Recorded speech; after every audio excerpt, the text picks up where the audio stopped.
ئەم کاتان باش بەخێربێنەوە سەرسەر و سەرچاوم هاوڕێنی بەڕێز هیوادارم هەمووتان لە خۆشی و شادی دابن ڕۆژێکی خۆشتان بۆ دەخوازم. بەڵێ تاوەکو میوانەکەم دەگاتە لامان پێشەکێکتان پێشکەش دەکەم لەسەر ئەوەی کە ئەمڕۆکە باسی چی دەکەین. ئەم شەو باس لە بابەتە استراتیژیەکانی ئێران، رووسیا، چاینا، ئیسرائیل و ئەمریکا دەکەین و باس لە استراتیژی چوونە دەرەوە لە جەنگەکە دەکەین.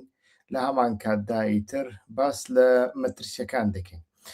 چونکە باس لە چەندین استراتیژی جیاواز دەکرێت. ئیتر چوونە دەرەوە ئەکرێ بە لێدانی بۆمبی نوکلەری بێ، چوونە دەرەوە ئەکرێ بە ئاشتیانە بێ کە زۆر مەحاڵە، چونکە لایەنەکان لەسەر مێز بوون. ئیتر هەموو شتێک بەڕێوە دەچوو، وەکو نووسەکەی ڕۆژنامەی گاردیان نووسی بووی، ئیتر هەموو شتەکان بەڕێک و پێچی بەڕێوە دەچوون. بەڵام ئەمریکا لەسەر داخوازی ئیسرائیل وەیانیش لەسەر هەڕەشەی ئیسرائیل ئیتر دەستی بەکارەکە کرد. ئیتر لەو بارەیەوەدا لەو بارەیەدا ئیتر بزانین چۆن دەبێ لەگەڵ میوانەکەم لەسەر ئەو بابەتانە قسە دەکەین. هیوادارم بتوانێت بگاتە سەر خەت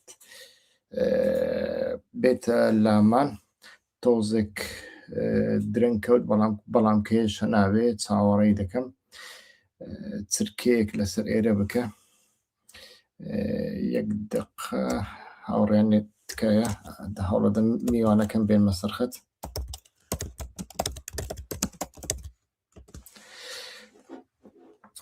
ئیتر هەتاوەکو میوانەکەم دێ بەردەوام دەبین لەسەر ڕووماڵەکەمان. هەروەکوتم باس لەو استراتیژیە جۆر بە جۆرانە دەکەین، ئیتر بزانین بەرەو کوێ دەچێ. زیاتر بۆ چوونی میوانەکەم دەمەوێ بگرم. ئەمڕۆکە ڕەوشەکە بەردەوامە هەتاوەکو ئێستا، هەرچەندە هێرشەکان لە چاو و دوێنێ هەندێک کەمتر بوون، بەڵام هەتاوەکو ئێستاش بەردەوامە. زۆربەی جار هێرشی ئەمریکا و ئیسرائیل بە ڕۆژ ئەنجام دەدرێن و هێرشی کاکونەر بەخێر بێ. زۆر سپاس کاکیوە. کاکونەر تۆزێک وەرە سنتەر ئەگەر بتوانی لە ناوەڕاستنی تۆزێکی ئێستا چۆنە؟ ئێستا باشە بەخێر بێ سەر و سەرچاوم. بەڵێ ئێمەش تازە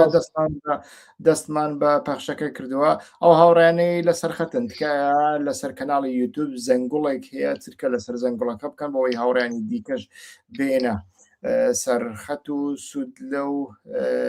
لایف ببینین. هەوڵ دەین لە ماوەی نیو سەعاتێک 40 دقیقەیەک زۆر بۆ چوونی خۆمان لەسەر ڕەوشەکە باز بکەین. کاکونەر لە سەرەتاشدا باسمان کرد.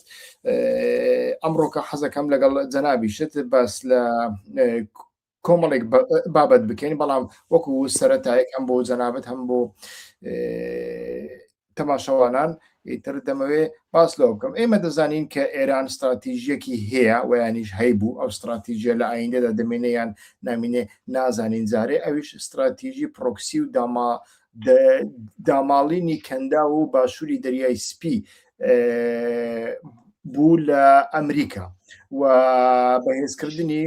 هەژمونی شیعی 12 ئیمامی بوو لە ناوچەکە، بەڵام زیاتر لە ناوچەی کەندا و لەو دەوروبەرەی کە پێی دەوترێ هیلالی شیعی. وا دیارە هیلالی شیعی هەتاوەکو دەریای سپی ناوەڕاستی دەچێت، چونکە دەچێتە سەر لوبنان و لە هەمان کادا دەچێتە سەر دەریای سوور و کەنداوی عەدەن. و لە هەمان کاتدا ئێمە دەبینین لەو جیهانە پان و بەرینەدا رووسیا بە سەرکردایەتی ڤلادیمیر پوتین استراتیژیەکی هەبوو کە لە 2007دا ئیتر هەر لە کۆبوونەوەی مونیخدا ڕایگەیاند. ئەویش بەهێزکردنی دیوارەکانی پێشووی یەکێتی سۆڤیەت بوو کە زۆر کەسیش بە پوتینیزم ناوی دەبن. چاینا استراتیژیەکی ئابووری و بازرگانی هەیە لە لای هەر کەسێک ئەمە ئاشکرایە کە بە هەر نرخێک بێ دەیەوێ کۆریدۆر و مەمەڕە ئاویەکان و مەمەڕە بازرگانیەکان و ئەو مەمەڕانەی کە تێیدا مەبەست هەم لە گەیاندنی کەلوپەلەکانیەتی هەم لە کڕینی وزەیە بۆ ئەو زۆر گرنگە. بەڵام لە هەمووی گرنگتر ئیسرائیل لە 2023دا استراتیژی خۆی گۆڕی لە بەرگریەوە بۆ هێڕشکردن و بۆ دیزاینکردنەوەی ڕۆژهەڵاتی ناوەڕاست. بەڵام ئەوە تا ڕادێک ڕۆژهەڵاتی ناوەڕاستیش تێدەپەڕێنێ، چونکە دەبینین کە لە قەفقاسیاشدا بە دوای هاوپەیمان و متتەفیق دەگەڕێ. ئەوەی لێرەدا دیار نییە ئەمریکایە. لە ئەمریکا بە تایبەتیش لە دوای هاتنی دۆناڵد ترامپ هەم سیاسەتی ماگاکان هەیە و هەم سیاسەتێکی مارکەنتالیزم هەیە، یعنی سیاست لەسەر بنەمای ڕیاکسیۆن کاردانەوە و دژایەتیکردنی خۆر ئاوای کلاسیکی و لە هەمان کاتدا ناسنامەی کریسیانی دەکەوێتە پێش. ئێستا لەو چوارچێوێدا دەبینین کە لە ڕۆژهەڵاتی ناوەڕاستدا ئیتر جەنگێک ئەنجام درا. بەڕای جەنابەت لێرەدا دەمەوێ سەرەتا بە کورتی ئەوە بکەین. تۆ لەو باوەڕدای کە لە نێوان استراتیژی ئەمریکا و ئیسرائیلدا ئەو جیاوازی خوازیە کە هەموو لایەنەکانە باس لەوە دەکەن لە کرداریشدا دەبینین جۆرێک جیاوازی هەیە لە نێوان استراتیژی ئەمریکا و ئیسرائیلدا. ئەو جیاوازی بوونە تا چ ڕادەیەک بەردەوام دەکا و کاریگەریەکەی لە ئایندەدا لەسەر ئێرانی ئایندە چۆن دەبێت؟ سلااو کاکیوا، سلااو بۆ ئێوە و سلااو بۆ بینەرانی خۆشەویستی کەناڵەکەت. ڕاستیدا کاکیوا ئەو بابەتە مەسەلەی ئەوەی کە جەناب پێشەچێک باست کرد، بەڵام بالەوە پرسیارە جەنابەت بۆ دەست پێ بکەین. بەرەوەی پرسیارەکە وڵام دەینەوە حەق بوو پێشەچێژی تاریخیمان باس کرد با لەسەر عێراق کاریگەری لەسەر عێراق، بەڵام ئەو پرسیارە بەڵێ ینی پێش ئەو پرسیارە وڵام دەینەوە دەبێ بزانین ئایا لە کاریگەری ئێران یان ئێرانی داهات لەسەر عێراق و هەرێمی کوردستان چ دەبێت لەسەر کورد بە شێوەیەکی گشتی لەبەروی ئێران یاریزانێکی ویستم تابلۆکە لە چوارچێوەیەکی گلۆبال سەرەتا بەخشێنین دوای ئەوە بێگومان تەوەری ناوەڕۆکی بابەتەکەمان عێراق و کوردستان دەبێت. بەڵێ بەڕاستیدا ئەوەی کە استراتیژی ئەمریکا و استراتیژی ئیسرائیل لە دوو استراتیژی جیاوازن، بەڵێ ئەو پرسیارێکی دروستە. ئەگەر وردبیەوە لە هەم لە گوتاری سیاسی ئەم لە گوتاری ئەوەی کە سیاسی ئەمریکا هەم لە گوتاری سیاسی ئیسرائیل لە چەند ساڵی ڕابردووش سەبارەت بە ئێران دوو دنیابینی جیاوازیان هەبوو. لە سەردەمی ترامپ بە تایبەتی لە سەردەمی ترامپ هەردووچیان لەسەر یەک شت کۆ بوون کە پێویستە ئێران ڕابژێرێت، پێویستە لە ئێران و لە هەژمونی ئێران بدرێت. بەڵام بۆ ئەوەی کە ئێران بە چ ئاراستەیەک دابن و سیستەمە سیاسەکەی چۆن دابڕێژنەوە و لە ئێران لەکوێ لاواز بکرێت و لەکوێ پێویست نیە لاواز بکرێت، یعنی دیدیان جیاوازە. ئەوەی کە لە واقعدا دەبینرێت استراتیژی ئەمریکیەکان سەبارەت بە ئێران لێدانە لە هەژمونی سیاسی ئێران لە ناوچەکەدا و هەروەها کورتکردنەوەی یان بچووکردنەوەی ئێران لە چوارچێوە جوغرافی سیاسی ئێراندا. بە معنایەکی دیکە دەیانەوێت ئێرانێک هەبێت لە چوارچێوەی ئێراندا، ئەم ئێرانە هەم لە غەربیش نزیک بێ بە تایبەتی لە ئەمریکا و هەمیش ئەگەر باڵانسێک ڕابگرێت لە بینی چین و لە بینی رووسیا، بەڵام بەو مەرجەی کە ئێران لە چوارچێوەی ئێراندا بێت و ڕێگرینە بێت لە بەردەم هەژمونی ئەمریکادا. ئەمە لە سیاسەتی ئەمریکا بە شێوەیەکی گشتی دەخوێندرێتەوە و لە هەموو ئەو کۆدانەی کە چ لە وەزارەتی پنتاگۆن، چ لە وەزارەتی خارجی، چ لە think تاکەکان یان چ لە کۆشتی سپی، لە هەموو ئەو ناوەندانەی کە بڕیار دروستەکەن لە ئەمریکا لەسەر ئەوە کۆکن کە ئێران دەبێت بچێتەوە چوارچێوەی جغرافی سیاسی ئێران. لە چوارچێوەی ئێرانە ئەم ئێرانە هەژمون دروست نەکات لەسەر وڵاتانی ئیقلیمی و هەروەها کاریگەری لەسەر بازاڕی نەوت و وزە دروست نەکات کە ڕێگری لە بەردەم هەژمونی ئەمریکا بکرێت ناوچەکەدا. بە جۆرێک لە جۆرەکان بە معنایەکی دیکە لە ئەمریکا و نزیک. ئەمە استراتیژی ئەمریکایە. سەدەینە سەر ئەوەی کە ئایا لە ناوخۆ ئێران دەیانەوێت چ بکەن. ئەمریکیەکان زیاتر ئەوەی کە لەسەر تا ئێستا بە کۆد دەریە بڕن بریتە لە ڕیفۆرم کردن لە چوارچێوەی ئێران لە ناوخۆ ئێراندا، باسی گۆڕینی سیستەمی سیاسی و ڕژێم ناکەن لە ئێراندا. هەتا ئێستا ئەمریکیەکان باسی شتێ ئەگەر باسیشان کردو وەکو فشار لە قۆناغەکان باسییان کردووە، بەڵام استراتیژیان بیرکردنەوەیشی استراتیژی نیە بۆ گۆڕنی سیستەمی سیاسی لە ئێراندا، ئەوەی کە لە واقعدا دەبینرێتن باسی واقعەکە. بەڵام ئەوەی کە ئیسرائیل هەیەی، ئیسرائیل استراتیژی زۆر جیاوازە. سەرەتا ئیسرائیل پێی وابوو کە بە تایبەتی لە چەند ساڵی ڕابردوو لە پێش هاتنی دۆناڵد ترامپ ئیسرائیل دەیویست ئەو هەژمونەی ئێران لە خۆی دوور بکاتەوە، بە تایبەتی هیلالی شیعە، هەم لە فەڵەستین بە تایبەتی لە کەرتی غەزە، هەم لە باشووری لوبنان، هەم لە سووریا. لەمەدا ئیسرائیل بە تایبەتی لە سەردەمی دۆناڵد ترامپ و لەو ئاخیرەش و لەم هێرشە ئاسمانیە بە تایبەتی هێرشەی ئاسمانی ئەمجار لە 28 فێبریوەری ئەم ساڵدا استراتیژی ئیسرائیل بە سێ ئاست دەبینرێتکاریەوە. ئاستی یەکەمیان ئەوەیە کە لێدان بەرمەبنای هەنگاوەکانی پێشتر چەند ساڵی ڕابردوو بچووک بوونەوەی ئێران و لێدان لە هەژمونی پرۆکسیەکانی ئێران لە ڕۆژهەڵاتی ناوەڕاست بە تایبەتی لە چوارچێوەی هیلالی شیعی، هەم لە لوبنان و هەمیش لە سووریا و لە فەڵەستین و لە یەمەن و لە عێراق و لە هەم تەبیتە ناوخۆی ئێراندا. ئەمە هەنگاوی یەکەمی ئیسرائیلەکان بوو. هەنگاوی دووەمیان لێدانە لە ژێرخانی سەربازی، لە ژێرخانی هەم ئەو درۆن و بۆم ئەو ڕۆکێتانە پیشە شازیەکەی و لە ناو ببردرێت بە کوردی بە شێوەیەکی ژێرخانی سەربازی ئێران کە یەکێک لە عەمودە ئەساسیەکانی فقڕی سیستەمی سیاسی ئێرانە کە ئێستا بەرگری لە خۆی کات و ئیدامەی شەڕەکەی پێدا، ئیسرائیلەکان دەیانەوێت ئەم ژێرخانە لە ناو ببن بە هیچ شێوەیەک جارێکی دیکە ئێران ناتوانێت ئەو ڕۆکێتانە بە تایبەتی ڕۆکێتی دوورمەودا دوورهاوێش کە 2000 کیلۆمەتر بە ئاسانی بکەنە تەل‌ئەڤیڤ. ئەمە استراتیژی دووەمی یان هەنگاوی بڵێن ئاستی دووەمی استراتیژی ئیسرائیلەکانە. و ئیسرائیلەکان لە کۆتاییدا شتێکیان کە لەسەر کۆکن ئەویش گۆڕینی سیستەمی سیاسی لە ئێراندا. ئەگەر دەریشی نابڕن، بەڵام ئیسرائیلەکان لە واقعدا ئەم پرۆژەیان هەیە بۆ گۆڕینی سیستەمی سیاسی ئێراندا، بەڵام چۆن بیگۆڕن پرسیارەکە لێرەیە. پرۆژەی ئیسرائیلەکان لەگەڵ پرۆژەی هەم ئەمریکەکان، هەم پرۆژەی غەرب بە تایبەتی ئەوروپیەکان، پرۆژەی ڕووسەکان و چینیەکان، لەگەڵ پرۆژەی تورکەکان و تەنانەت لەگەڵ پرۆژەی ناوخۆی ئێرانشدا پرۆژەی ئیسرائیل جیاوازە. پرۆژەی ئیسرائیل دابڕینی بەشی ڕۆژهەڵاتی ئێرانە بە تایبەت بە تەواوی، یعنی ئەو مەدارە شیعی کە لە بینی شیعی عێراق و شیعی ئێران هەیە بە درێژایی زاگرۆز ئەیانەوێت دابڕێنن، بە درێژایی 1500 کیلۆمەتر ئەیانەوێت عێراق و ئێران لەیەکتر دابڕێنن. مەش پێویستیان بە چیە؟ پێویستیان بە دروستکردنی هەرێمێکە، پێویستیان بە دروستکردنی چەند هەرێمێکە یان واتر باڵێن.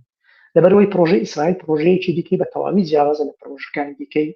وڵاتانی دیکە، تەنانەت لە پرۆژەی ئەمریکاش. بەڵام ئایا پرسیارەکە لێرەدا ئایا ئیسرائیل بەتەنیا لەم پرۆژەیە؟ نەخێر. عەرەبەکانی خەلیج بە تایبەتی ئیمارات و سعودیەکان لە پاش لە عمقی پرۆژەکەیدا لە هاوتەری بن لە تەواوکردنی پرۆژەکەی بۆ لەبەرەوەی عەرەب بە تایبەتی عەرەب تێگەیشتونە لە 50 ساڵی ڕابردوو ئەگەر ڕۆژهەڵاتی ئێران زاگرۆس ئەو قوڵای استراتیژی کە بۆ ئێران دابینیەکە و بۆ عێراقیش دابینیەکە، ئەگەر ئەم ناوچەیە داببڕێت لە ئێرانی داهاتوو، ئەو ئێرانە جارێکی دیکە ئەو هەژمونەی دروست ناکاتەوە کە لە 2000 ساڵی ڕابردوو کە هەیەوە. ئێرانێک بێ قوڵای استراتیژی لەدایکە بێت بەبێ زاگرۆس، بەبێ ئەو هەرێمی کە کوردستانی ئێرانیشی کوردستانی ڕۆژهەڵاتیشی لەگەڵا تا دێتەوە سەرکەنداو. بۆیە ئیسرائیلەکان هاوتەری لەگەڵ عەرەبەکانی دیکە پێیان وایە ئەگەر ئەمە لە ئێران ڕوو بدات، ئەمە ئەو کاتی هەم بەوابەی عەرەبی، هەم بەوابەی ئەو کە ناویان کاتی خۆ سەدام حوسێن باسێ کرد کە من پارێزەری بەوابەی عەرەبی، ئەو بەوابەی عەرەبی ئاسایشی ئەو ناوچەیە بە جۆرەکان هەژمونی ئێرانیان لەسەر نامێت، چونکە هەژمونی ئەو ناوچەیە فقط قوڵای استراتیژیەکەیان لە ڕووزەشەوە ئێرانێک لەدایکە بێت بێهێزە بێت، ئێرانێک لەدایکە بێ قوڵای استراتیژی بێت، بێ دروستکردنی نەخشەیەکی ئابووری و کاریگەر نەخشەیەکی کاریگەرە بێت لە ڕووی اقتصادیەوە. لەبەرەوە ئەو پرۆژە ئیسرائیلەکان لەگەڵ پرۆژەی ئەمریکەکان کە بەراورد دەکرێت و تەناقوزاتی زۆر جیاوازی هەیە، بەڵام کێشەیەک هەیە لەم پرۆژە. ئەم پرۆژە ئەگەر باسی کورد دەکەێت لە چوارچێوەی ئێراندا، یەکسەر جۆرێک لە قوربانی بە کورد دەدرێت. یعنی ئیسرائیلەکان دەیانەوێت ئەو پرۆژە جێبەجێ بکەن، ئەو پرۆپۆزەڵە کوردستانی ڕۆژهەڵات بەشی باکوورەکەی ئەتوانێت بڵێن لە نەغەدەوە بەسەرەوە تا دەگاتە ئارارات کە ئەم ناوچەیە کوردی تێدایابات بە پارچێک لە کوردستان حسابە، ئەمە تێدا نییە. ئەمە لە چوارچێوەی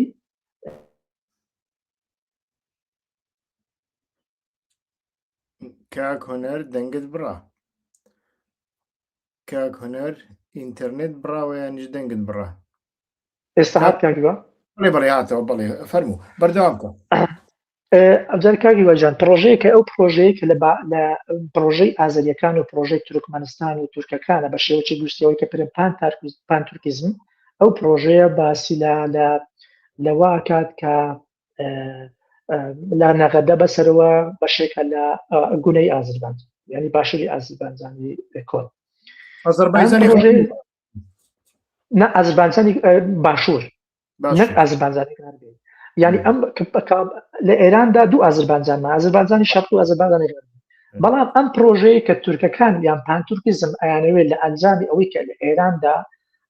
دەوڵەت کلاپسکە، دەوڵەت بڕوخێت ئەم پرۆژەی بێتە پێشەوە، بەڵام ئەم پرۆژەیە بێبەربەست نییە، بەڵام لە هەمان کات دەرفەتیان زۆرن بۆ دروستکردنی ئەم پرۆژەیە. ئیسرائیلەکان دەستیان ناکاتەوەی، بەڵام نامەوێت بابەتەکە بۆی بینەر لی تێک نەچێت. ئەم پرۆژە ئیسرائیلەکان دابڕینی عێراقا لە ئێران بە درێژای 1500 کیلۆمەتر، کەواتە لێرەدا ئەگەر ئەم پرۆژەیە بێت یەکێک لە سیناریۆیەکانی ئەوەیە کە لە داهاتووی ئێراندا لە ئەنجامی کۆتایی هاتنی شەڕیان لە ئەنجامی کەوتنی دەوڵەت وەکو سیستەم دەکرێت ئەم پرۆژەی بێتە عملی، ینی پرۆژەیەک بێتە سەر ئەرز واقع. بڵێ وا دیارە سیاسەتی ئەمریکەکانیش ئەوەی من لێ تێبگەن و ئەوەی ئەزمونمان هەیە بەردەوام کاتێک لە یعنی دوای جەنگەکاندا سەرەتا زۆربەی زۆری چاودێرانی ڕیالیستی چ ئەوانەی ئەمریکی چ ئەوانەی هیندی چاینی ڕووسی لەسەر ئەوە کۆکن کە زۆربەی جار ئەمریکیەکان کە دەکەونە ناو جەنگەکاندا استراتیژی چوونە دەرەوەیان نییە و بە تایبەتیش ئەو جەنگەی ئێستاکە کە دۆناڵد ترامپ ئەنجامیدا جا هۆکارەکان دەفعەکان لە پشتەوە چین بە تەنیا ئیسرائیل یان شتی دیکەیە وا دیارە بەڕای من دووشت هەنەیە، ینی هەم داخوازیێکی تایبەتی ئەمریکای دۆناڵد ترامپی هەم داخوازیێکی ئیسرائیلیشی هەیە، بەڵام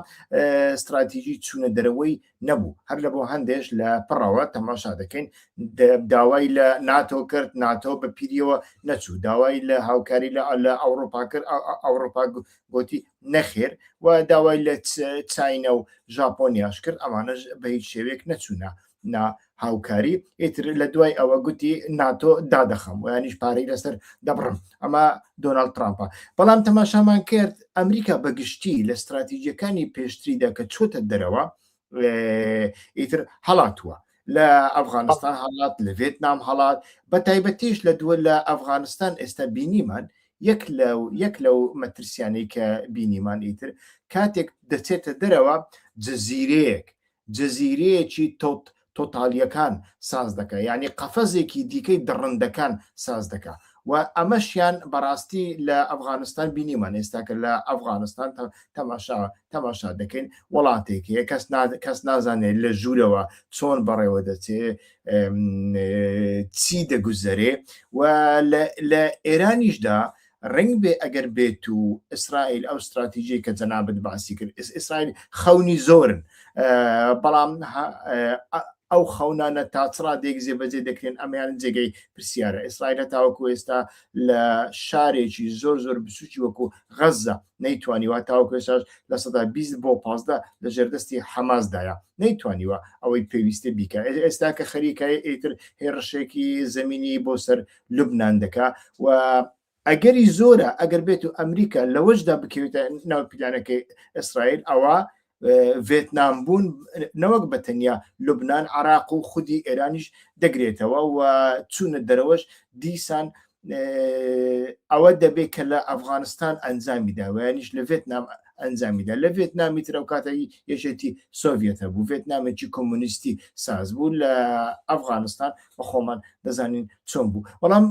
دەمەوێت بێمە سەر مەسەلەی کورد. لە دەستماندا زانیاری زۆر کەم هەن کە لە نێوان حیزبەکانی کوردستانی ئێران و ئەمریکا و ئیسرائیلدا چی دەگوزەری. هەندێک زانیاری تایبەت لای من هەن، پێشتریش ئەوانم باسکردوونە هەر لەو کەناڵەدا. مەسەرەن سەردانی تەلەڤیزیۆنی ئیسرائیل بۆ سەر بارەگاکانی پەژاک، ئەمەیان بە ئاشکرا بوو لەبەر ئەوەی بە تەنیا پەژاک هێزی چەکداری نزیک جوگرافیای ئێرانی هەیە لەسەر چیاکاندا. بەڵام وا پێ دەچێ ئەو وەفدە بە تەنیا نەچۆتە لای پەژاک، سەرەتا چۆتە لای حیزبەکانی دیکە، دوای ئەوەی زانیویەتی کە حیزبەکانی دیکە گروپێکی چەکداری ڕێک و پێک و گەورەیان نزیکی ئێران نییە، سەنگەرێکی پتەویان نییە، تونێلیان نییە، ئیتر سەردانی پەژاکیشیان کردووە. بەڵام ئیتر دەبینین لەو بارەشەوە هەندێک ئەوە هەیە هەندێک نیگەرانی کوردەکان هەیە یعنی لە دوای هەفتە و 4 تەماشامان کرد لە دوای نۆوەتەکاندا لە دوای ریفراندۆمدا و لە دوای ئەو ئەزمونەی کە لە ڕۆژ ئاوادا لە دواییدا بینیمان کە ئیتر تۆماس باراک بە ئاشکرا گوتی کارەکەی ئێوە تەواو بوو لەو بارەیەوە ئیتر لە مێمۆری هەموو کوردەکاندا ئەمریکا چییە استراتیژی ئەمریکا چییە ئیتر هەموو دەزاندرێ و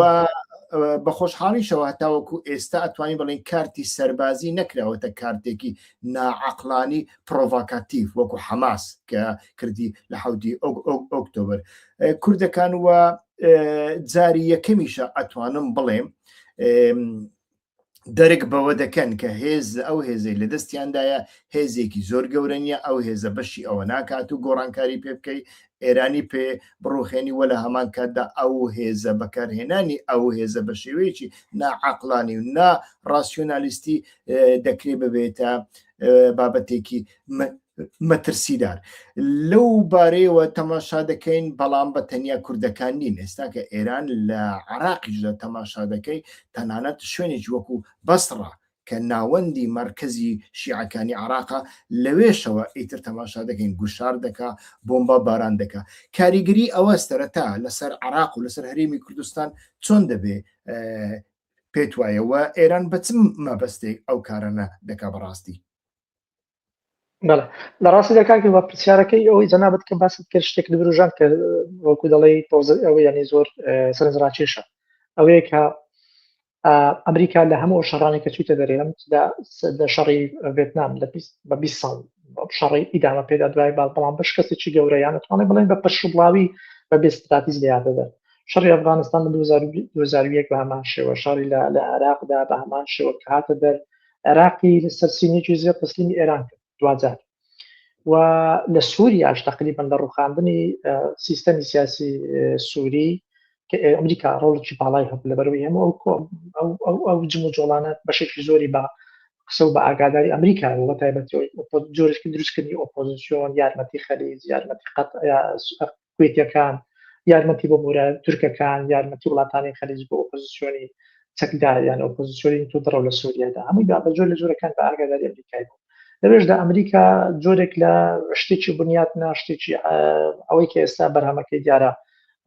جۆلانی هاتە سەردەسەڵ لەبەرەوە ئەوەی کە لە ئەمریکادا لە لیبیاش بە هەماشەوە کە ڕوخاندنی سیستەمی سیاسی لیبیا لەسەر لیبیای چۆن بنیاد نایەوە کە دوو بەشە کە داری لەسەر بەرنەما نەژێرخانی هەیە نەژێرخانی سیاسی هەیە نەژێرخانی اقتصادی هەیە لە کاتێکدا وڵاتێکی دەوڵەمەندە لە سەرچاوەی کانزای استراتیژی زۆر باشی تێدا دانیشتوانەکەی ئەوە نییە ئێستاێک دەبێت لە دەوڵەتە دەوڵەمەندەکانی دنیا بەڵام ئێستا لیبیا دۆخی لیبیا لە خراپترین دۆخەیە ئەوە وەکو بە جەنابەت باسکێت تێکەڵ چێش لە قسەکەی جەنابەت بەڵام ئەوەی کە لە عێراقدا کاریگەری چ دەبێت یعنی عێراقی داهات کاریگەری ئێران لەسەر عێراق ئێرانی داهاتوو چ دەبێت بە شێوە لە شێوەکان بەو شێوە بڵێ یان مۆزی عێراق و ئێران بێکەوە بەستراوە بێگومان بێکەوە بەستراوە لەبەر بێکەوە بەستراوە جارێ عێراق لە ئێران یانەوە بڵێن ئێران لە چەند لە ساڵانی ڕابردوو بە تایبەتی لە دوای هاتنە سەرکاری خۆمەینی لە ساڵ 79 دروستبوونی ڕژێم سیستەمی سیاسی لە ئێراندا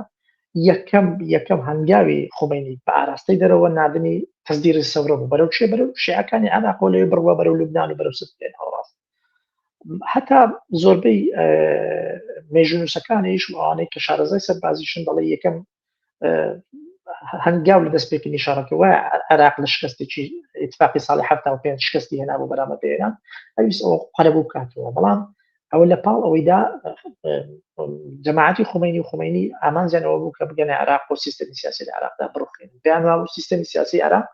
بۆ ڕێگرە لە بەردەم ئەو هەژمونە شیعی کە دروستێکن یعنی تەزدیری سەورە یەکێک لە شەڕەکان لە هۆکاری شەڕەکان جەنابەزانی هۆکاری شەڕی ئێران و عێراق مەسەلەی تەزدیری سەورەی شیعی لەوێوە هەژمونی بە بەردەوامی ئێران دەیانویست هەژمون لەسەر عێراق دروست کرد وەکار لە دوولاوە هەژمونیان لەسەر عێراق دروست کرد لە دوای دروستبوونی ڕژێمی سیاسی لە ئێراندا ڕژێمی لە دوای ساڵی 70 هەم لە کوردستان لە ڕێگای و حرەکە کوردیانی کە لە باشووری کوردستان کە چاڵاکیانە کرد لە ئێران و لە سنوورەکانی ئێراندا بە تایبەتی پارتی و یەکێتی هێزەکانی دیکەش کاریگەری ئێرانیان لەسەر بوو، یعنی بەشێک بوون لە ئۆپۆزیسیۆنی ئێرانی و بەشێک بوون لە هاوپەیمانی ئێرانیدا بە درێژایی چەندین ساڵ. لە دوای ئەوە لە کاریگەری لەسەر شیعەکانی عێراق چ بە تایبەتی حیزبی دەحوە و ئەو مەجموعەی دیکە لە ئێران نزیک بوون، جەماعەتی ماڵی سەدر و ماڵی باقی سەدر و ئەوانی دیکە هەموو ئەو گروپانی دیکە کە بەشێک بوون لە حرەکەی سیاسی ئێستا شیعی لە عێراقن وجودیان هەیە، هەموو ئەوانە لە ئێران نزیک بوون وە کاریگەری ئێران لەسەر هەژمۆنی ئەوان زۆر بوو بە بەردەوامی چۆ لە کاتی ئۆپۆزیسیۆن چ بەشێکیان ئەوەی کە لە دەرەوەی ئێران بوون، چ بەشێکیان ئەوەی کە لەناو ئێران بوون چاڵاکی سیاسیانە کرد و خەڵکی ڕێخستن بوو لە عێراقدا. لە دوای ساڵی 2003 کە عێراق ڕوخێت، لە دوای ئێران يعني بە پرۆژێکی استراتیژی یەکسەر داخلی عێراق لە 2005 حکومی عێراق جۆ لە جۆرەکان کەوتە دەستەوان، يعني لە انتخاباتی 2005 بەولاوە ئەوەی کە مەلیک عەبدوڵڵا باسەکە مەلیک عەبدوڵڵای مەلیک ئوردان باسەکە هیلالی شیعە، ئەو کەلیمەی لەوی دەرچوو، يعني هیلالی شیعە لە 2005 ەوە دروستە بی وەزعی سووریاش لە سەردەمی بەشار کارکتەرێکی زەعیف بوو، زۆر بە ئاسانی کەوتە ژێر هەژمۆنی ئێران و ئێرانەکان توانیان سەیطرە بەسەر سووریا بکەن و لا باشووری لوبنانیش و گەیشتە سەر دەریانەوە. ڕاستی هیلالی شیعە دروست بوو لە 2005 ەوە بەولاوە. شیعەکان کاریوە شیعەکان لە یەمەن قوربانیاندا، لە لوبنان قوربانیەدەن، لە سووریاش قوربانیاندا، بەڵام لە عێراق جیاوازە. لە عێراق يعني بەرژەوەندێکی تێکەڵچێشیانە، عێراق وڵاتێکی دەوڵەمەند بە سوودیان لە عێراق بینیە و نەبێ سوودیان لە عێراق نەبینێت، يعني تا ساش مثلا بۆ نمونە تا ئەمڕۆژ وابزان ئەگەر نەوتەکە ئەو غازەکە ئەوڕۆ ڕاوەستان تا غازیان لە عێراق دۆش بازی گیانێکی بەرپراون لە بینی عێراق و لە بینی ئێران هەیە، لە ڕووی ئایدۆلۆژیەوە، لە ڕووی گەشتەوە، لە ڕووی ئەنواعی سێکتەری دیکەی اقتصادی تێکەڵاویەکی زۆرمە گەورە هەیە لە بینیان دوو دەوڵەتە تەواوکەری یەکتر لە نەخشەی گەشەی نەخشەی اقتصادی ئەم دوو وڵاتە. لەبەرەوەی کە باسی عێراقەکەین، ئێران کاریگەری ئێرانی داهاتوو کاریگەر لەسەر عێراقی بێگومان کاریگەری لەسەر عێراقی، لەبەرەوەی وەکو باسمان کرد بە درێژایی 1600 کیلۆمەتر سنووری هەیە بە هەرێمی کوردستانیشتەوە، 1600 کیلۆمەتر هەم لە ڕووی مەزەبیەوە، هەم لە ڕووی سنوورەوە، هەم لە ڕووی هەژمونەوە، لە ڕووی سیاسیەوە، ئەم دوو وڵاتە کاریگەری زۆر لەسەر یەکتر هەیە. يعني تێکچوونی دۆخی ئێرانیش کاریگەری لەسەر عێراق لەسەر تۆکسینی بۆبرە تێکچوونی دۆخش کاریگەری لەسەر دۆخی ئێران هەیە و بە هەمان شێوە ئێران يعني تێکچوونی دۆخی ئێران کاریگەری ڕاستەوخۆی لەسەر هەژمۆنی شیعەکانی ئێران هەیە. ئەوەی کە زۆر گرینگە ئاماژەی پێ بکەین ئەوەیە کە کاگیوە ئێرانی داهاتوو ڕاستەوخۆ کاریگەری لەسەر عێراق دەبێت. بە کەوتن و نەکەوتنی سیستەمی سیاسی ئێراندا ئێران عێراق وەکو حەوشەی پشتەوە ڕاستەوخۆ کاریگەری دەبێت. کاگیوە دەنگم دێت؟ بەڵێ دەنگ دێ بەردەوام کە کاریگەری لەسەر عێراق دەبێت. ئەگە سیستەمی سیاسی ئێران بمێنێتەوە وەکو خۆی پرسیارەکە لەوەیە، ئەگە سیستەمی سیاسی ئێران بمێنێتەوە بێگومان بەو فۆرمەی ئێستا نامێنێتەوە. یعنی دەبی بزانێت لە ئێراندا ئەمە سێ قۆناغی فۆرمی حکومڕانین هەیە لە سەردەمی جمهوری ئیسلامی ئێران کاکیوە. لە هەشتاوە کە لە 79 کە جمهوری ئیسلامی دروستە لە ساڵی هەشتاوە دەچیتە شەڕ لە ئێراندا حکومە بیتە حکمی مەذهبی دەوڵەت بە فتوا بەڕێوەچی لە ماوەی 8 ساڵی جەنگی ئێران و عێراقدا. لە 89 بەولاوە تا 2005 حکومەتی مەدەنی لە ئێران دروستە بی، حکومەتی دینی مەدەنی زۆرێک لە کرانەوە هەم بەرەو غەرب هەم بەرەو ناوخۆی ئێران بە تایبەتی لە سەردەمی محەممەد خاتەمی کرانەوەیەک گەورە لە ئێرانەوە. بەڵام لە 2005 لە سەردەمی هاتنی ئەحمەدی نەژاد سوپای پازداران بە تەواوی دەست بەسەر حکومەت و بەسەر کاری سیاسی لە ئێراندا ئەگرێت. یعنی لەو 47 ساڵێکە لە ئێران سیستەمی سیاسی جمهوری ئیسلامی ئێرانە ئێمە سێ قۆناغانەیە. قۆناغێک کە لە 2005 دەست پێکرا سەردەمی سوپای پازداران. سوپای پازداران هەم يعني تەواوی وەزارەتە مەدەنیەکانی شەکەوتی دەست سوپای پازداران، وەزارەتی خارجی ئەبێتە بەشێکی بچووک لە وەزارەتدا لە سوپای پازداران و سوپای پۆلیس. خۆنامەکانی قاسم سلێمانی کاتی خۆی کە بۆ بریتانیەکان دەڵێ داوا لە بریتانیەکان کات داوا لە ئەمریکەکانی شەکە قسە لەگەڵ سەفیر مەکەن، سەفیر ئەندامی سوپای پازداران، سەفیری عێراق لە سەفیری ئێران لە عێراق لەبەرەوەی وەزیری دەرەوەی ئێستاش ئەندامی سوپای پازدارانە. بەڵێ خۆ زەریف یعنی هەموو احترافانەی کە دیکە دەڵێ ئەمە بەشێک بوون ینی وەزارەتی خارجی وەزارەتی ئەموری خارجی یەک جزئی مهم سوپای قودسە یعنی یەک بەشی گرنگی سوپای قودسە لەبەرەوەی ئەوەی کە لە ئێران لە 2005ەوە دەست پێکە سەدەمی سوپای پازارانە بەڵام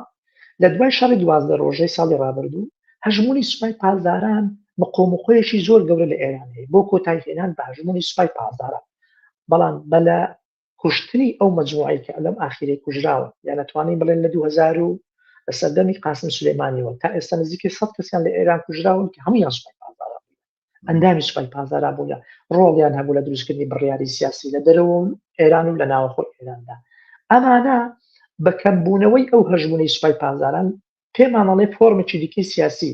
ئەگەر جمهوری ئیسلامی ئێران بمینی تۆش فۆرمە سیاسەکەی دەگۆڕێ فۆرمە سیاسەکەی لە ناوەخۆی دەگۆڕێ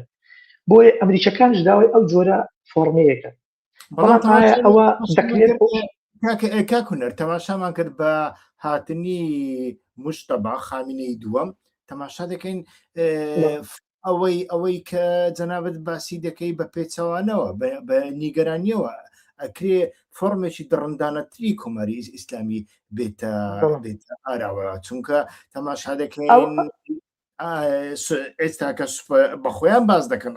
سوپای پاسداران ئێستاکە لە 31 تا 33 فرقەی ئۆتۆنۆم پێکاتەوە و ئەمانە بەخۆیان بڕیار دەدەن کام چالاکی استراتیژی ئەنجام دەدەن ئایا موشک داوێنە تورکیا داوێنە قودس داوێنە هەولێر داوێنە بەسترا داوێنە مسر سبینێ کە کەس نازانی ئەوان بەخۆیان بڕیار دەدەن و لە هەمان کادا تەماشامان کرد لە فۆرمی ئیمام خومینیدا تەنانەت لە 88 ئیمام خومینی گوتی من وەکو سقڕات ئاسا پەرداغا ژارەکە دەخۆمەوە بەڵام شەڕەکە لەگەڵ سەدام حوسێن ڕادەگرم چونکە هەموو دنیا لەگەڵ سەدام حوسێن شەڕی ئێمە دەکە لە پێناوی مانەوەی ئێران شەڕەکە ڕادەگرم ئێستاکە موشتەدا ئەڵێ کاتی ئاشتی نییە بەڵێ لە ڕاستیدا ئازاخۆ ئەوش بەربەستێکی گەورەیە بەڵام پرسیارەکە لەوێ ئایا موشتەبە ئەتوانی ئەوە بکە ئەو بەرگریە هەر بەردەوامی پێدایان بۆ فۆرمی ئێستا کە ئێران پاراوێز کراوە لە دنیا و لە کۆمەلگای نێودەوڵەتی بەردەوامی پێدا ئەم باوەڕ ناکەم تا سەر بتوانێت لەبەرەوەی ئێران کۆمەڵ قەیرانی ناوخۆیی هەیە ئێران دانیشتوانەکەی 93 ملیۆنە ئێران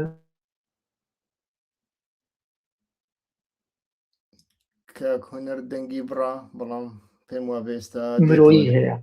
ئەوانە هەموو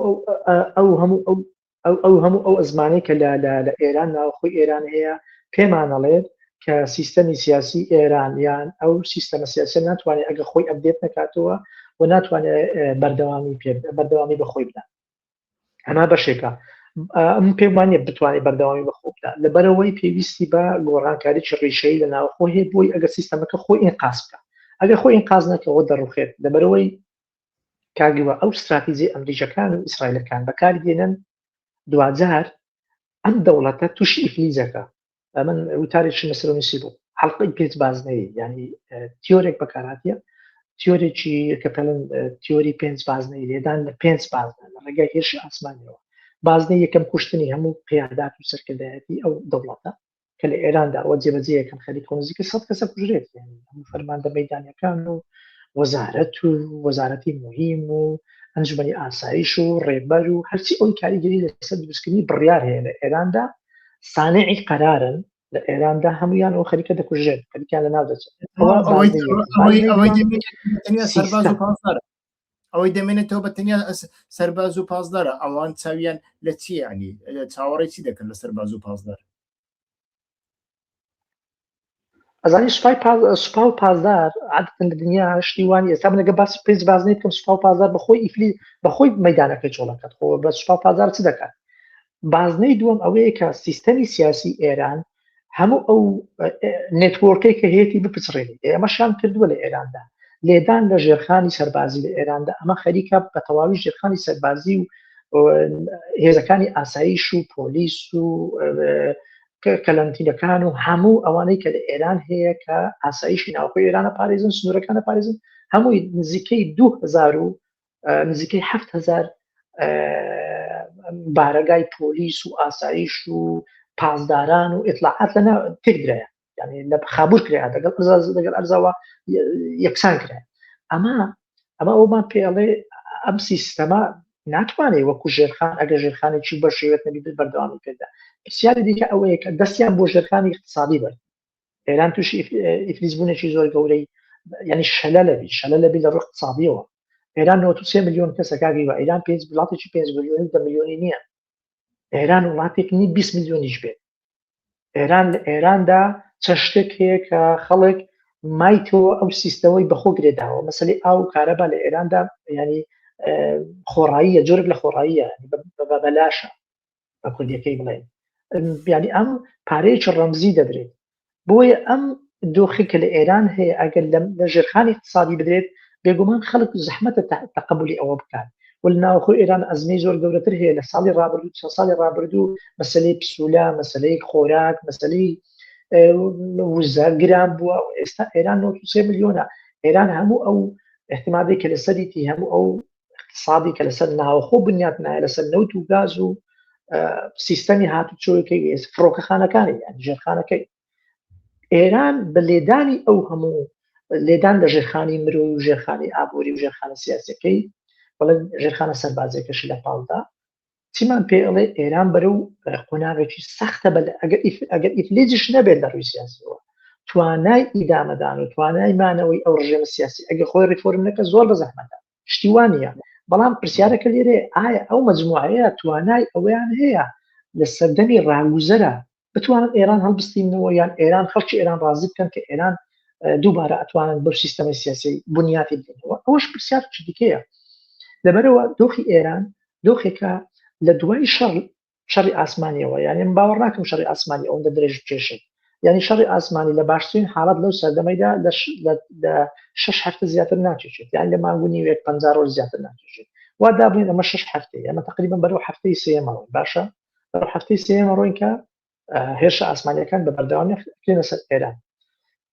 ئەگەر دامانە 3 هەفتەی دیکەش بەردەوام بوو 3 هەفتەی دیکەش بەردەوام باوەڕ ناکەم 3 هەفتەی دیکەش بەردەوام بوو بەڵام کە ئێران لەم شەڕی هاتە دەرەوە تەنها ئەوە نییە کە تو بڵێ ئەمە براوە بوو ئۆکەی براوەی بەڵام ئێران لە ناوخۆ شەرعیەتی کەم بوو مشکلەکە لەوەیە کێشەکە لەوەیە شەرعیەتی سیاسی ئەم هێزە زۆر کەم بووە ئەم سیستەمە سیاسی بووە یعنی ئاخری انتخاباتی سەردەمی پزیشکیان کە پزیشکیان بۆ سەرۆک کۆمەڵ لەو هەموو نەزانم نزیکەی 50 ملیۆن کەس وافی دەنگدانی هەیە وابزانم مەگە هەڵا نەبوو لە 50 کەس 48 ملیۆن بەڵێ لەو 48 ملیۆن 16 ملیۆن کەس ڕێیدا ئەمە نەبوونی شەرعیەتە ئەمەش لە پاشەوەی ڕاپرسیانەی کە کراون لە پاش هەڵبژاردننی سەرۆک کۆماری ئێستا دووبارە شەرعیەت کەم بوویتەوە هاتە 12 یعنی ئاخر ئامار باسی ئەوەیە شەرعیەتی ئەم سیستەمە سیاسی لە ئێراندا 12 خەڵکی لەگەڵە ئەمەش کێشەیەکی دیکەی ئێرانە لە ڕووی شەرعیەتی جەماوەری و شەرعیەتی سیاسی و دەنگدار لەبەرەوە ئێران لە ڕووی اقتصادی لە ڕووی سیاسی لە ڕووی ژێرخان لە ڕووی علاقاتی دەولیەوە لە ڕووی پەیوەندی نێودەوڵەتەکان و پەیوەندی هەرێمیەکان لە ڕووی ئابووریشەوە ئێران تووشی جۆرێک لە ئیفلیسبوون بوو ئەمە قەناعەتەکەم تەداعیاتی ئەو شەڕەی دۆخی ئێران بەروز دۆخێکی زۆر سەخت بوو هەم لە کۆچ لە ناوخۆی ئێران دروست بوو لە دەرەوەی ئێران بەرەو دەرەوەش دروست بوو بە تایبەتی بەرەو عێراق بەرەو کوردستان لە هەمان کاتدا ئێران ئەگەر زوو خۆی ئینقاز نەکە کاگیوە زوو خۆی ئینقاز نەکە لەو وەزعی تێدا ئێران بەرەو پارچە پارچە بوونەوە ئەزانی پارچە پارچە بوونەکە کە تۆ دەوڵەت کڵاپسەکە دەوڵەت کە لە 1970 سیستەمی پادشایی ڕووخا ژێرخانی ئێران نەڕووخا بکاتەوە دەوڵەت هاتە سەر ئازری بەڵام ئێستا سیستەمی ژێرخانی اقتصاد باش نەڕووخا جان ئەو کاتە سوپاش نەڕووخا سوپای ئێران وەکو خۆی مایەوە بەڵێ سوپا ماوە هێزی ئاسمانی ماوە هێزی دەریایی ئێران مایەوە لە ساڵی هەشتا کە دەستی بەشار کرد هەموو ژێرخانەکە ئامادە بوو یعنی یەکێک لە هۆکارەکانی خۆڕاگرتنی ئێران بەرامبەر بە عێراق بەرامبەر بە هاوپەیمانەکانی عێراق لە زەنجی 8 ساڵە مەسلەی ژێرخانەکەی بوو ژێرخانەکەی زۆر بەهێز و خەڵکەکە بە حەماسەتی زۆر گەورە هات شەڕەکەی کرد بەڵام ئێستا ئێران ئەو دۆخە ئەو قورس ئەو کێشانەی هەیە لەبەرەوەی مانەوەی ئێران کە تۆ لە ڕووی علمیەوە تەماشای مۆزوعەکەی لە ڕووی مۆزوعیشەوە تەماشاکە لە ڕووی واقعیشەوە ئەمە واقعەکەیەک هەیە لەبەرەوەی سیستەمی سیاسی ئێران ئەوەی کە ئێستا لەو دۆخەکەیدایا سیستەمی سیاسی ئێران ئەگەر لە ماوەیەکی زۆر کەمە بە جۆر لە جۆرەکان بە داخوازەکانی ئەمریکا یا داخوازەکانی غەرب یان داخوازەکانی ئیسرائیل خۆیان نەگونجینن ئەم پێم وایە کە بمینەوە دۆخیان ئەرچیان زۆر قورسەبی لەبەرەوەی بنیادنانەوەی ئێران لەژێر ئابلۆقەیەکی بەو شێوەی کە ئێستا تێدانا زۆر بە زەحمەت ئێران نتوانێت ببینیتەوە. یەک شتی دیکە باسکەم گاریواگە درێژ نەکرد، بەڵام لە ئێراندا بەداخۆ لەو ماوەیە کە ئەوەی تەماشاکەی لە ئێران لە ڕووی کللتوری کۆمەڵایەتی و هەندێک مەزاری دیکەی کللتوری ملەتی ئێران بە شێوەی گشتی ئاستیان یعنی بە بەراورد بە وڵاتانی ناوچەکە و میلەتانی ناوچەکە پاشخانێکی زۆر گەورەی کللتوریان هەیە، بەڵام تەماشاکەی لەوەی کللتوری سیاسیەوە کێشەی زۆر گەورە لە ئێران هەیە. یعنی تا ئێستاش لە 100 ساڵی ڕابردوو تەماشا بکە ئەگەر لە سەردەمی قاجاریەکانیش وازبینی لە 1925ەوە کە سیستەمی سیاسی ئێران دەبێت بە سیستەمی پادشایی تا ساڵی 1970 54 ساڵ تقریبا لەسەر حکومە بیت، ئەم سیستەمە سیاسیە محکومەبی بە شکست. لە 1970 تا ئەم لەحزەیە 47 ساڵە زیاد لە 47 ساڵە کە سیستەمی سیاسی ئێران جمهوریە کۆماری ئیسلامی ئێرانە محکومە بە شکست، کەواتە لە ئێراندا کێشەی کللتوری سیاسی هەیە. کللتورێکی سیاسی دیموکرات نەیتوانێت ئێران بەڕێوە بە و باوەڕش ناکەم داهاتوش ئەوە بتوانێت بەڕێوە بە، لەبەرەوە کە تۆ لە دووسێ قۆناغی مێژووی لە ڕووی کللتوری سیاسیەوە شکستت هێنا، ئەم وڵاتە زۆر بە زەحمەت دەتوانێت یەکتر ببیتەوە، یەکگرتنیەکی یەکێک لە نێوان ئەو دەوڵەتە دروست ببیت. لە عێراقدا ئەمان شێوە بوو، یعنی نەیتوانی هێزێکی پراگماتیزم دەوڵەتێکی پراگماتیزم بێ لەگەڵ واقع و لەگەڵ باڵانسەکەش ڕابگرین. بە هەر حاڵ ئەو بابەتێکی تاریخی دوور و درێژە، بەڵام لە ئێراندا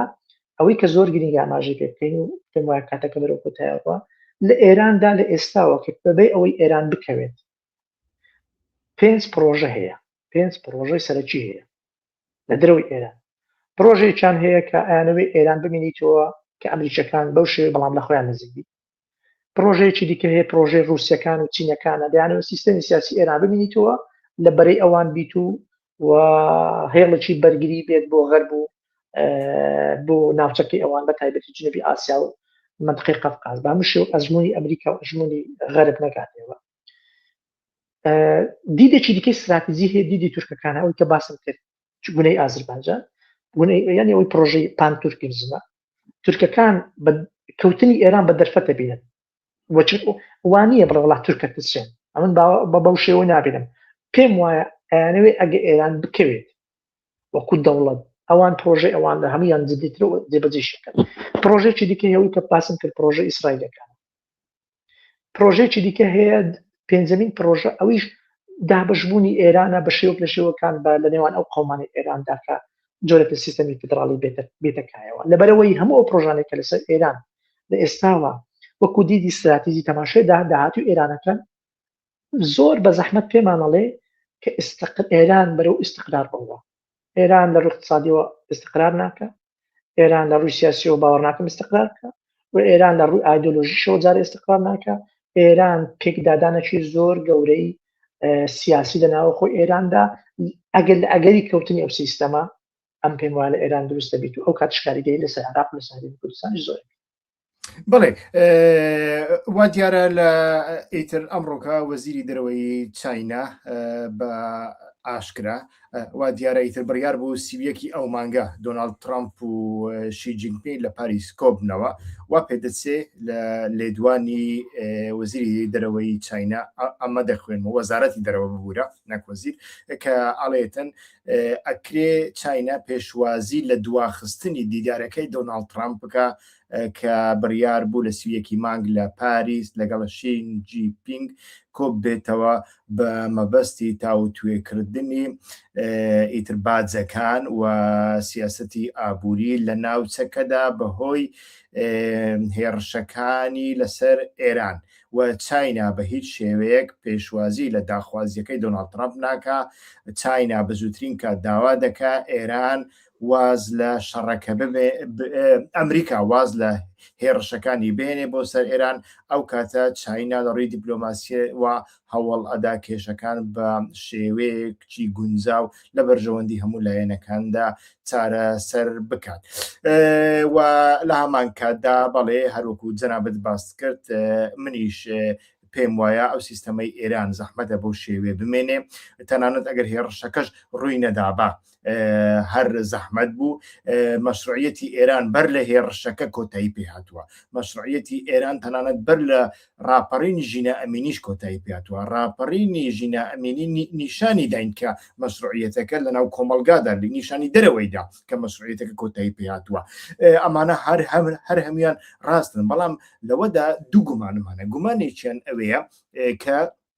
بەردەوام لە کاتێکدا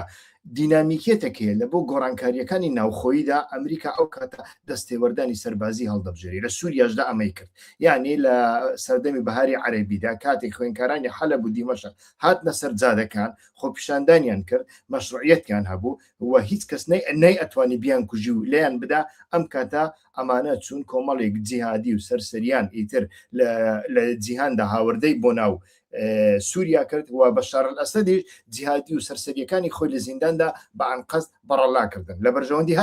هەردوو لایەنیاندا بووە لە بەرژەوەندی ناوچەکەشدا بوو و دیارە ناوچەکەش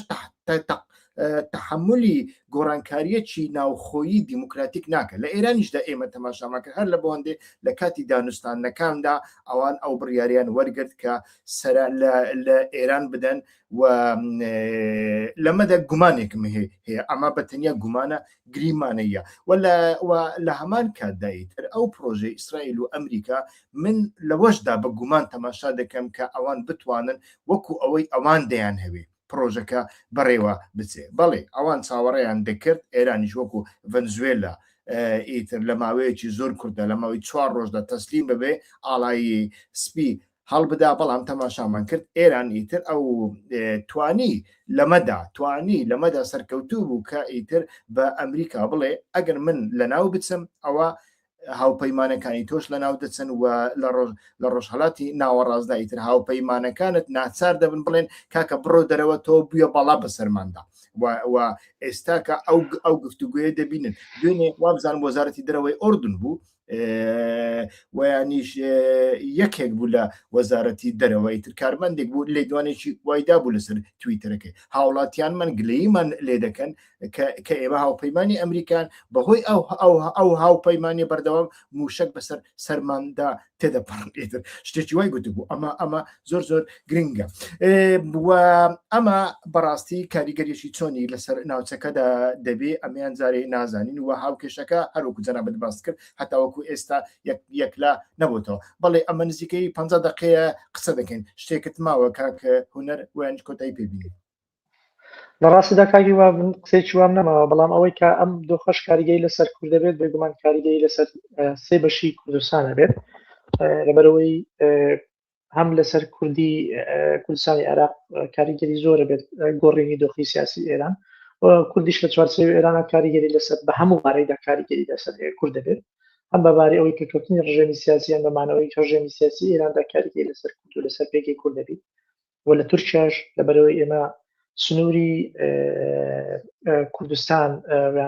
کوردستانی ڕۆژهەڵات لەگەڵ باشوور و لەگەڵ باکوور نزیکەی تقریبا 1200 کیلۆمەترێکە بێت 1200 کیلۆمەتر زۆرە کاریگەری لەسەر هەردوو بەشەکەی کوردستانە بێت ومانەوە یان هەتا لەسەر کوردی سووریاشە هەرزی کوردستانی سووریاشەبی ئەگەر سیستەمی سیاسی ئێران ببینیتەوە ئەو شێوەیە بێگومان کاریگەری لەسەر دۆخی سووریاشەبێت لەبەرەوەی ئەو کاتی ینی